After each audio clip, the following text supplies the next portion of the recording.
এই যে ট্রেন দুটো দেখলাম ধর্মনগর স্টেশনে দাঁড়িয়ে আছে অনেকক্ষণ যাবত, কি কারণে? আমার কাছে যতটুকু খবর আছে সেটা হলো একটা এমটি পার্সেল ট্রেন আসছিল আগরতলা থেকে।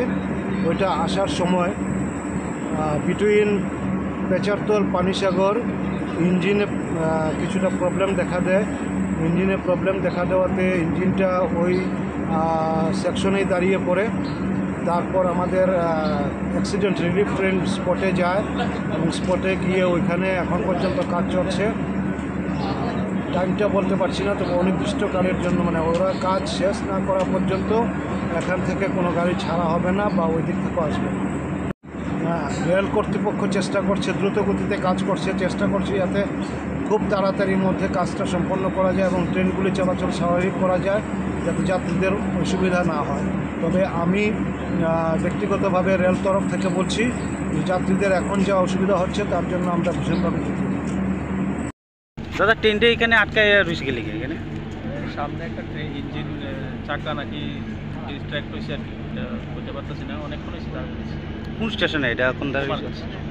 তো আজকে কি সব ট্রেনে কি এভাবে আটকায় রয়েছে নাকি?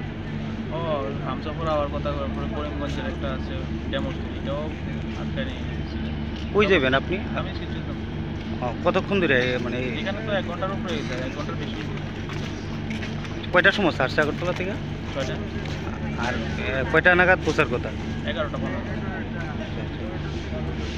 আপনার নাম? আমার নাম রানা দাস। দাদু, আপনি কতক্ষণ ধরে মানে মানে এখানে যে ট্রেন দাঁড়াইছে আপনি কই যাবেন? আচ্ছা আচ্ছা, কয়টার সময় ছাড়ছে এটা? শিলচর যাবেন? আপনার বাড়ি কোন জায়গাতে? আপনি কি রুগী নাকি? আপনার এখানে যে এতক্ষণ ধরে মানে এখানে যে দাঁড়ায় মানে আটকায় দিয়েছেন আপনার কি? আচ্ছা আচ্ছা, আপনার নাম?